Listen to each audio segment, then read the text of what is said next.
반갑습니다, 여러분들. 오래간만에 제가 강단에 서는 것 같습니다. 소 목사님 자주 나가셔야 될 텐데 지난 한 주간 동안 이 말씀을 묵상하면서 계속 말씀을 묵상하는데 한 가지가 잘 이렇게 풀리지가 않더라고요. 그래가지고 하나님께 기도하면서 하나님이 말씀을 주시옵소서 그렇게 기도를 했더니 하나님께서 제 마음속에 주시는 음성이 있었습니다. 오 목사, 너무 잘하려고 하지 마 그러시더라고요. 예, 너무 잘하려고 하지 마. 잘하는 설교보다는 사실은 바른 설교가 중요하겠죠. 그렇죠? 예. 그때 제 마음속에 주시는 그 말씀이 있어요. 베드로전서 4장 11절 말씀입니다. 만일 사람이 말을 하려거든 하나님의 말씀을 하는 것 같이 하고 누가 봉사를 하려거든 하나님이 공급해 주시는 힘으로 하는 것 같이 하라. 말을 하려면 하나님의 말씀을 하는 것 같이 하고 봉사를 하려면 하나님이 공급해 주시는 힘으로 하는 것 같이 하라. 그러니까 네 힘으로 하지 말라는 것이죠. 예, 하나님께서 주시는 힘으로 말씀을 증거하기를 소원합니다. 오늘 저와 여러분들이 이 아침 시간에 성공적인 삶이 무엇인가에 대해서 같이 한번 좀 생각을 해보겠습니다. 여러분들은 성공이 무엇이라고 생각하십니까? 여러분들이 생각하는 성공이 무엇입니까? 하루는 한 기자가 세계적으로 성공한 투자가이자 기업가인 워런 버핏에게 다음과 같이 질문했다고 합니다. 당신이 생각하고 있는 성공의 기준은 무엇입니까? 그랬더니 의외로 그 사람은 어떤 돈이나 투자에 대해서 이야기를 한 것이 아니고 인생의 끝자락에서 당신이 바라던 사람들에게 사랑을 받고 있다면 그것이 바로 성공입니다. 라고 대답을 했다고 합니다. 적어도 워런 버핏에게 있어서 성공이라고 하는 단어는 어떠한 높은 빌딩이나 화려한 명성이나 가지고 있는 지갑의 두둑함을 성공이라고 보지 않았다는 사실입니다. 이것은 성공의 결과물이지 성공의 본질이 아니라는 것입니다.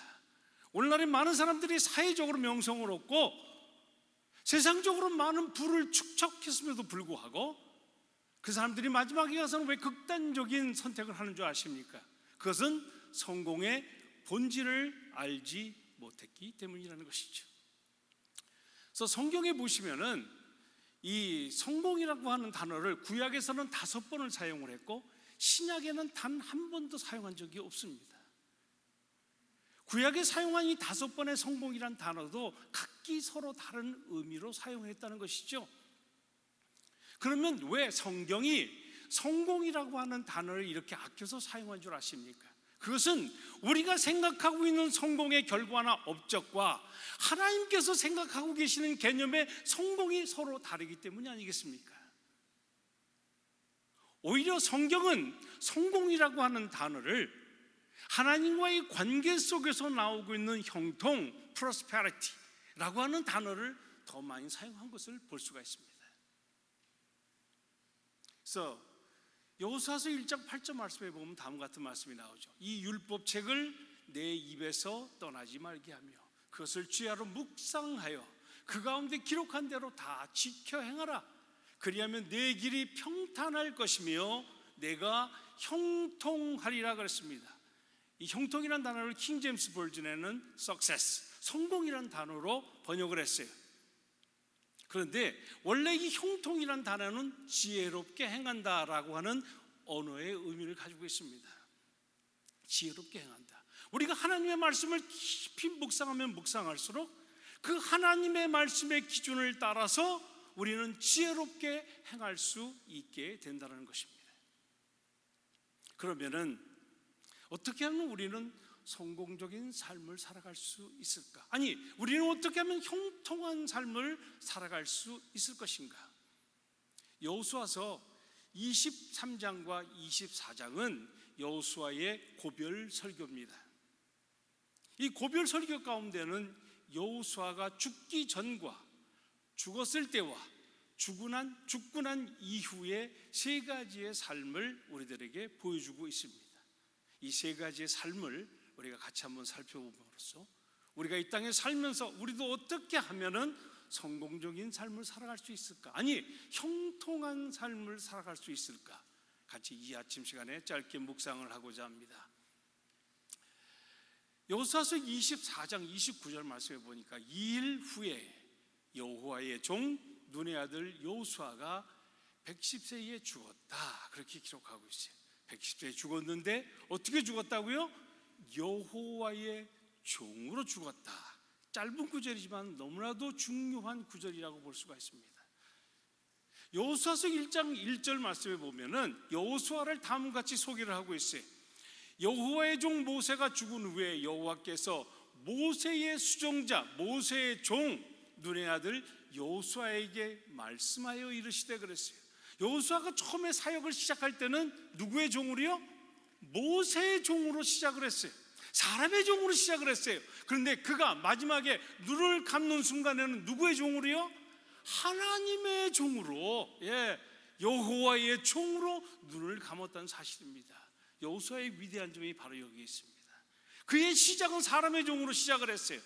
그의 시작은 굉장히 미미했습니다. 그러나 그가 마지막 숨을 거두는 순간에, 눈을 감는 순간에는 하나님의 종으로 눈을 감았다는 사실입니다. 이것이 놀라운 점이었어요.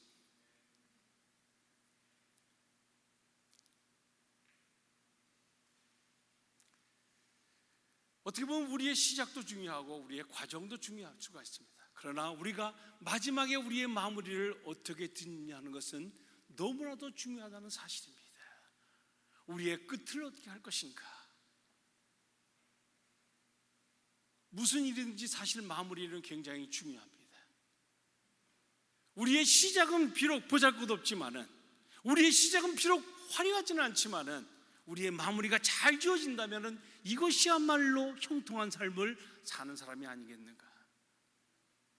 대부분의 많은 사람들은 시작은 화려하게 시작했지만은 마지막 마무리를 잘 짓지 못하는 사람들을 우리 주변에서 종종 볼 수가 있습니다.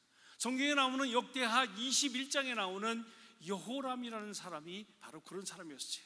이 여호람은 남쪽 유다 왕국의 5번째 왕으로 올라온 사람이었습니다. 그의 아버지는 여호사밧이었고 그의 할아버지는 아사왕이었습니다. 이 아사왕과 여호사밧은 어떤 왕이었습니까? 아주 선한 왕들이었어요. 사회적으로 종교적으로 개혁의 바람을 일으켰던 사람이 여호사밧과 이 아사왕이었습니다.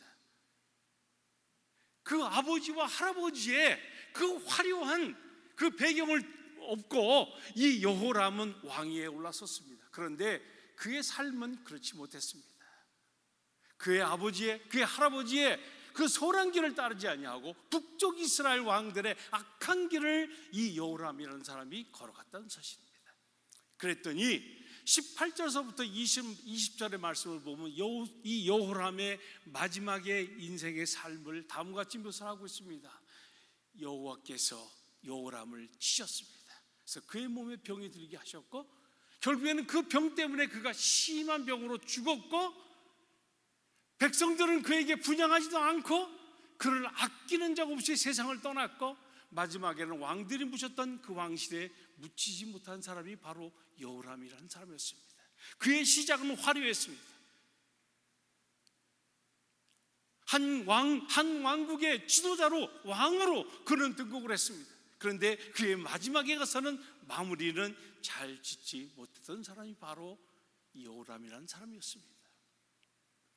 여러분, 우리의 삶에 있어서요, 어떻게 보면 시작도 중요하고 과정도 중요하지만은 더 중요한 것은 우리의 마무리를, 우리의 마지막을 어떻게 질 것인가 하는 것이 굉장히 중요합니다.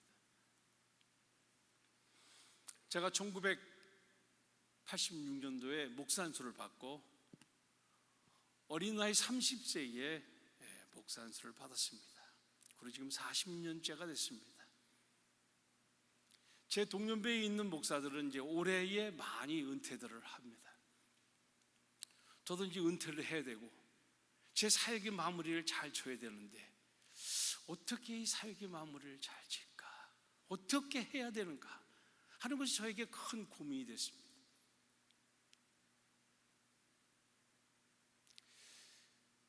제가 처음에 사역을 시작할 때 저 어려서는 정말 큰 일을 하는 사람이 굉장히 위대한 사람이라고 생각을 했어요.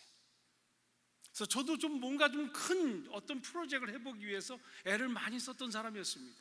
그런데 지금 40년이 지나고 나이가 70이 돼서 이제 가만히 제 삶을 돌이켜보니까, 제 사역을 돌이켜보니까 사실 정말 위대한 사람은요, 큰 일을 하는 사람이 아니라 아주 보잘것없는 일을 할지라도, 작은 일을 할지라도 그 마지막을 끝까지 할 수 있는 사람이 저는 위대한 사람이라고 생각이 듭니다.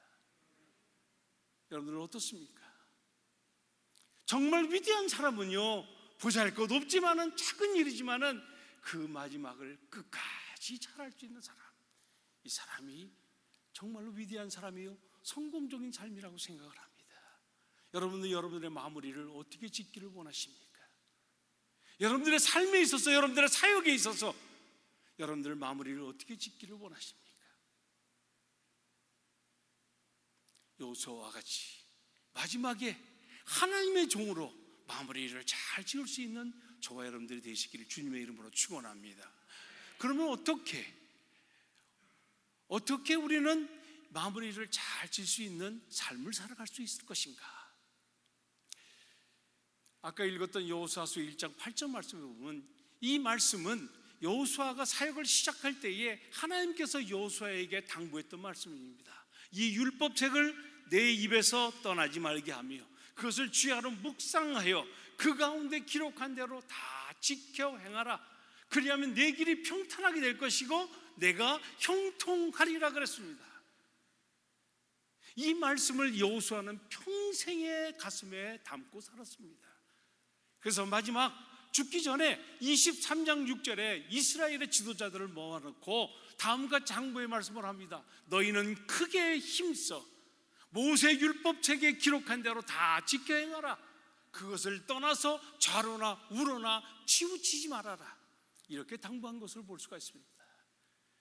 여호수아를 성공적인 삶을 살아갈 수 있도록, 아니 마무리를 잘 지을 수 있도록 했던 비결은 바로 이 하나님의 말씀이 여호수아를 붙잡고 있었기 때문에 그렇습니다. 이 하나님의 말씀은 시편 119편 105절에 있는 대로 이 하나님의 말씀은 내 발의 등이요 내 길의 빛이니이다 하신 말씀을 붙들었다는 사실입니다. 발은 뭡니까? 삶의 방향을 의미해주고 있어요. 길은 뭡니까? 삶의 목적을 의미해주고 있다는 것이죠. 하나님의 말씀이 우리 삶의 방향을 정해주는 등이 되고, 하나님의 말씀이 우리의 삶의 목적을 이루는 빛이 됐기 때문에 여호수아는 마무리를 잘 지을 수 있는 삶을 살게 되었다는 것입니다. 그런데요, 우리가 성경을 많이 읽고 성경을 많이 보는데 왜 삶이 편하지 않는 것일까? 성경은 분명히 읽는데 왜 삶이 변하지 않는 걸까? 그것은 성경을 읽기만 하고 성경을 먹지 않았기 때문에 그렇습니다. 성경을 먹을 수 있는 5가지 방법이 있죠. 읽고, 듣고, 연구하고, 암송하고, 묵상하고. 여호수아는 하나님의 말씀을 주야로 묵상했던 사람이었습니다. 하나님의 말씀을 먹는 것입니다. 우리가 하나님의 말씀을 먹었을 때에 우리의 삶이 변화될 수가 있고, 우리의 삶이 마지막에 마무리를 잘 지을 수 있는 삶이 될 수가 있는 것입니다. 이 하나님의 말씀을 늘 여러분들 마음속에 간직하시기 바랍니다. 저는요, 사람의 가장 아름다운 모습은 뒷모습이라고 생각합니다. 우리의 뒷모습이 아름답기 위해서는 우리가 이 하나님의 말씀을 늘 주야로 묵상하여 이 말씀 가운데 살아갈 수 있는 저와 여러분들이 되시기를 주님의 이름으로 간절히 축원합니다. 2번째입니다. 여호수아가 죽기 전에 이스라엘 백성들의 지도자들을 모아놓고 다음과 같이 당부의 말씀을 합니다. 우리 24장 15절 말씀 여기 있는 대로 우리 보고 같이 한번 읽겠습니다. 시작. 만일 여호와를 섬기는 것이 너희에게 좋지 않게 보이거든 너희 조상들이 강 저쪽에서 섬기던 신들이든지 또는 너희가 거주하는 땅에 있는 아모리 족속의 신들이든지 너희가 섬길 자를 오늘 택하라. 오직 나와 내 집은 여호와를 섬기겠노라. 아멘. 그렇습니다. 이제 여호수아가 이스라엘 백성들의 지도자들을 모아놓고 다음과 같이 말합니다. 둘 중에 하나를 택하라는 것이죠. 가나안 땅에 있는 아모리 족속들이 섬기는 신을 섬기든지 아니면은 하나님을 섬기든지 둘 중에 하나를 택하라는 것이. 그 당시에는 가나안 땅에는 아모리 족속이 가장 많이 퍼져져 있는 민족이었어요. 그들이 섬겼던 신들은 모두 5가지 신들이 있었습니다. 그 가나안 땅의 아모리 족속들이 섬기는 신을 섬기든지 아니면 하나님을 섬기든지 둘 중에 하나를 선택하라는 것입니다. 그런데 나에게 만약에 선택할 수 있는 기회를 준다면은, 선택하라면은 나와 내 집은 바로 여호와 하나님을 선택하노라. 이 여호수아는 단호하게 말을 하고 있습니다. 하나님을 선택하는 것이 얼마나 귀한 일이고 얼마나 중요한 일인가를 이 여호수아는 너무나도 잘 알고 있던 사람이었습니다. 민수기 13장과 14장의 가데스 바네의 사건을 통해 가지고 하나님을 섬기는 것이 너무나도, 하나님을 선택하는 것이 너무나도 중요한 것을 잘 알고 있던 사람이었습니다. 이스라엘 백성들이 홍해를 건너서 이제 시내산에서 출발을 해서 광야로 들어섭니다. 광야에 들어서면서 가데스 바네아라는 곳에 도착을 했어요. 그곳에서 12명의 정탐꾼을 가나안 땅에 보내죠. 40일 만에 그들이 돌아와서 정탐한 내용을 보고하는데 10명은 부정적인 보고를 하고 2명 여호수아와 칼렙은 긍정적인 보고를 합니다. 부정적인 보고를 들었던 이스라엘 백성들은 밤새 통곡을 하며 울었다 그랬어요. 우리가 여기서 이대로 죽는구나. 차라리 우리가 애굽으로 돌아가지, 아니면 차라리 이곳에서 죽지.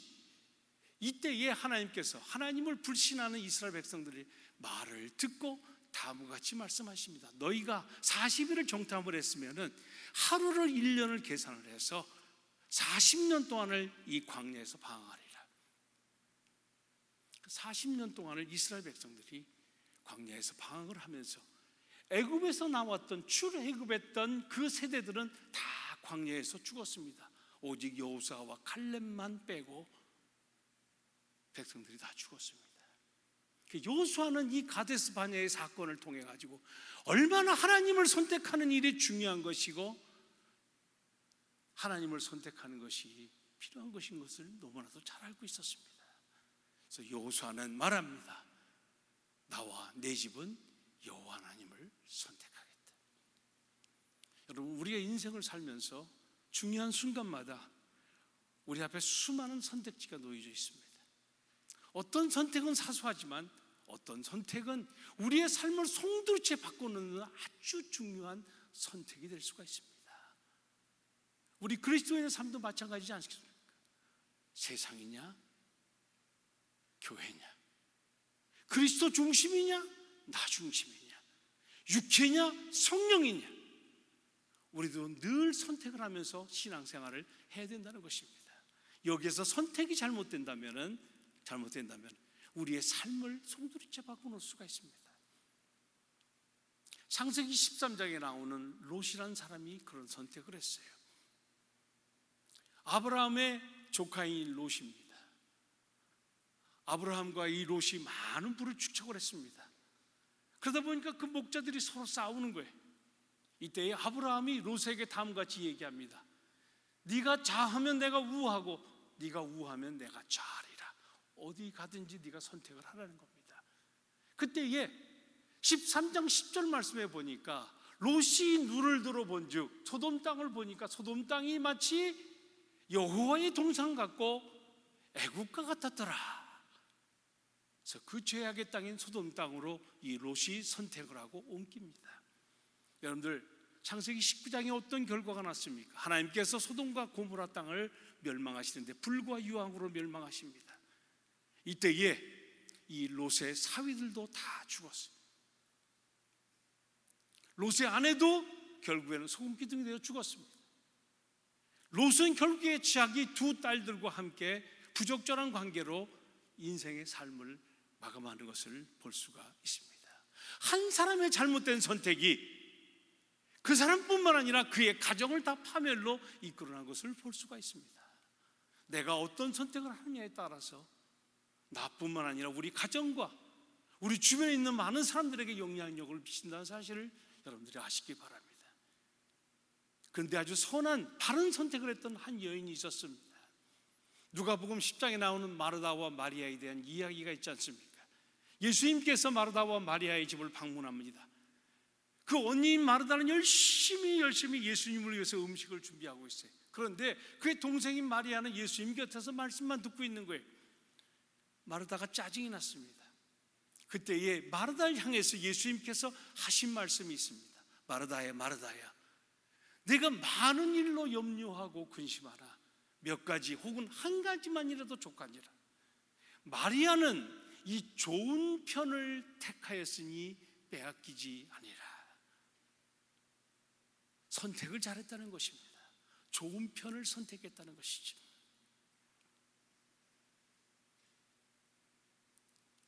한 사람의 선택은 나 혼자만의 문제가 아닙니다.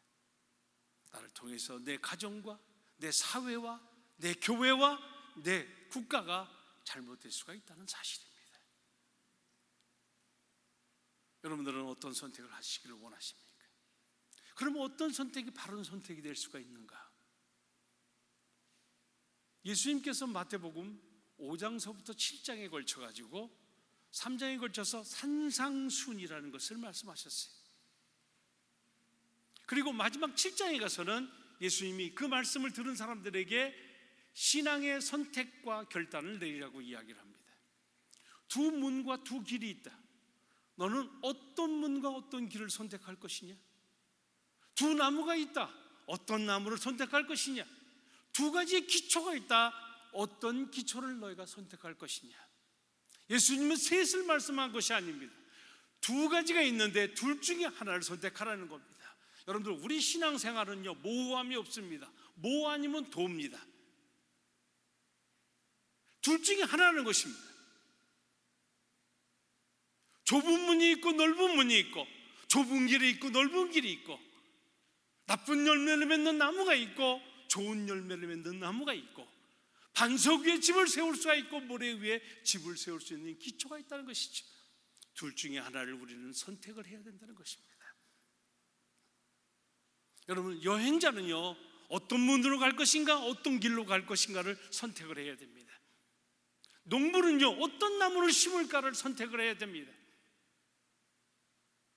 건축자는 내가 어디에다가 집을 세울 것인가를 선택을 해야 된다는 얘기죠. 그럼 우리 그리스도인들은 무슨 선택을 하며 살아가야 되겠습니까? 아까도 말씀드렸지만 육체냐 성령이냐, 그리스도 중심이냐 나 중심이냐, 세상이냐 교회냐, 하나님이냐 물질이냐, 둘 중에 하나를 우리는 선택하며 살아가야 됩니다. 사랑하는 여러분,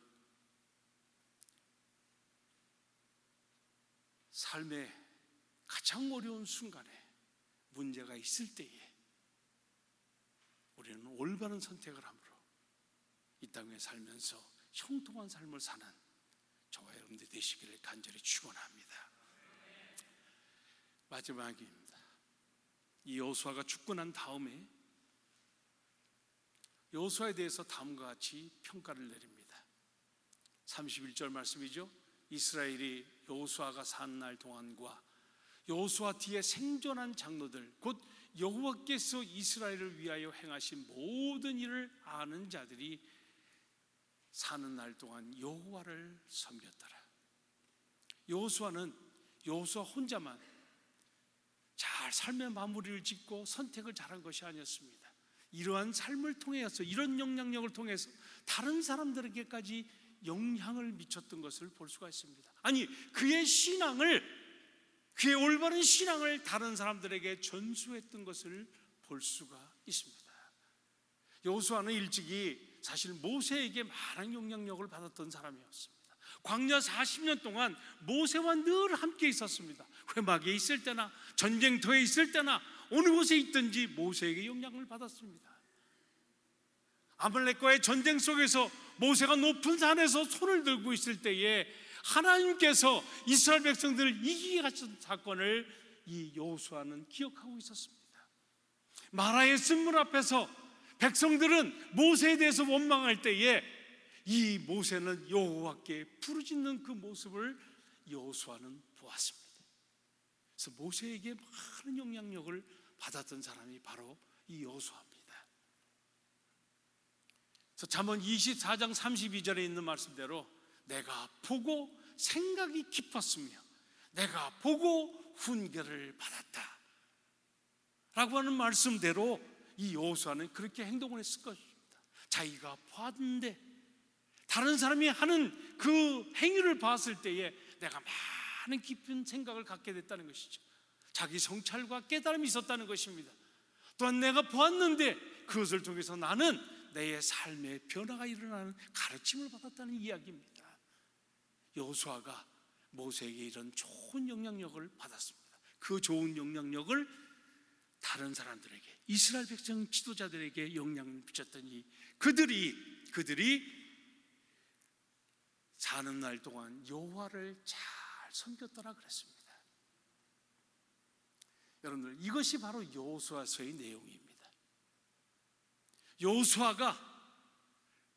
여호수아와 함께하는 지도자들과 함께 좋은 영향력을 미치고 선한 영향력을 미치고 살았을 때는 가나안 땅을 정복하고 승리하는 삶을 살았다. 이것이 여호수아서의 내용입니다. 아주 간단하죠. 근데 그 다음에 나오는 사사기는 어떻습니까?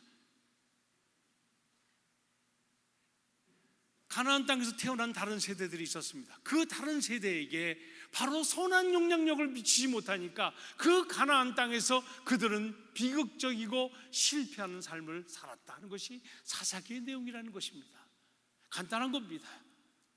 여호수아서는 내가 다른 사람들에게 선한 영향력을 미쳤을 때는 그 땅을 정복하고 승리할 수 있는 삶을 살지만은 내가 다른 사람들에게 선한 영향력을 미치지 못했을 때는 그들은 하나님이 행하신 일도 알지 못하고 하나님을 제대로 섬기지도 않고 알지 못했더라. 그랬더니 그들이 그 가나안 땅에서 실패하고 비극적인 삶을 살게 되었더라 하는 것이 바로 사사기의 내용입니다. 여러분, 내가 다른 사람들에게 이런 선한 영향력을 미친다는 것, 이것은 너무나도 중요하다는 것입니다. 리고런 목사님에게 어떤 분이 와서 질문했다고 합니다. 목사님이 쓰신 책 Purpose to Live Life, 목적 있는 삶, 이 책이 베스트셀러로 많이 팔렸다고 하죠. 이 책이 약 5천만 권 이상이 팔렸다고 합니다. 그리고 전 세계에서 85개국 이상으로 이 책이 번역이 됐다고 합니다. 아주 유명한 책이죠. 그러니 돈을 많이 벌었다고 생각이 들었던 것 같아요. 그래서 다른 분이 질문했습니다. 목사님, 그 책을 파셨으니까 돈도 많이 버셨겠지요? 이렇게 질문했다고 합니다. 그랬더니 그 리고르 목사님이 쓱 웃으시면서 하시는 말씀이, 나는 내 책이 얼마나 많이 팔렸고 내가 돈을 얼마나 많이 벌었는지 난 잘 모른다. 그런데 내가 한 가지 분명하게 아는 것은 나의 이 쓴 책을 통해 가지고 수많은 사람들에게 내가 영향력을 미쳤다는 것을 나는 안다. 그렇습니다. 여러분, 한 사람의 행동과 여러분 한 사람의 말과 여러분들의 한 사람의 그 삶을 통해서 사실 나뿐만 아니라 내 주변 사람들이 얼마나 많은 영향력을 받는지 모릅니다.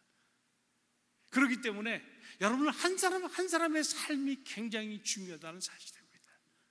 내가 다른 사람들에게 어떤 영향력을 미치며 사는가. 그래서 우리 그리스도인들이 알아야 될 중요한 세 가지가 있다고 하죠. 첫 번째는 아이덴티티입니다. 내가 다른 사람들에게 좋은 영향력을 미치기 위해서는 첫 번째로 아이덴티티, 내가 누구이냐 하는 것을 아는 것입니다. 나의 정체성을 깨닫는 겁니다. 나는 목사다, 나는 장로다, 내가 집사다, 내가 권사다, 아니 나는 하나님을 믿는 그리스도인이다. 이것을 우리가 분명하게 알을 때에 우리는 다른 사람들에게 영향력을 미칠 수 있는 사람이 될 수가 있는 것입니다. 이것을 잘 알지 못했던 사람이 바로 요나라는 사람이었습니다. 그는 선지자임에도 불구하고, 하나님의 말씀을 선포하는 선지자임에도 불구하고 하나님께서 그에게 명령했을 때에 그는 엉뚱한 곳으로 도망했던 사람이 바로 요나였습니다. 자기의 선지자의 직분을 망각했던 사람입니다. 여러분들, 내가 누구이냐? 내가 어떤 사람이냐 하는 것을 아는 것은 굉장히 중요하다는 것이죠. 두 번째로 important입니다. 내가 얼마나 중요한 일을 하는 사람이냐 하는 것이죠. 저와 여러분들은 그래서 말과 우리의 행동이 굉장히 중요하다는 것입니다. 우리 그리스도인들은 공인이라고 생각합니다. 저와 여러분들은 공인입니다. 예수 그리스도를 믿는 그리스도인, 바로 공인이라는 사실입니다. 그래서 세상 사람들은 예수님을 보고 예수님을 믿는 것이 아니에요. 우리 그리스도, 예수 그리스도를 믿는 그리스도인들의 삶을 보고 그들이 예수님을 믿게 된다는 사실입니다. 그렇기 때문에 내가 하는 말, 내가 하는 행동, 이것은 굉장히 중요하다는 것입니다. 우리가 이것을 잘 깨닫고 우리가 살아가야 다른 사람들에게 영향력을 미칠 수가 있는 것이죠. 세 번째는 임팩트입니다. 그래서 우리는 다른 사람들에게 영향력을 줄 수 있는 사람이 될 수가 있다는 사실입니다. 사랑하는 여러분, 여호수아는 이 세 가지의 삶을 통해서 정말 성공적인 삶, 형통한 삶을 살았습니다. 우리도 이 땅에 살면서 여호수아와 같이 우리의 삶을 잘 마무리 짓고 올바른 선택을 하면서 이 땅에 사는 동안에 많은 사람들에게 영향력을 줄 수 있는 이런 복된 삶을 사시는 저와 여러분들이 되시길 주님의 이름으로 간절히 축원합니다. 우리 다 함께 일어나셔서 같이 찬양하고 그다음에 축도하고 말씀을 뵙도록 하겠습니다.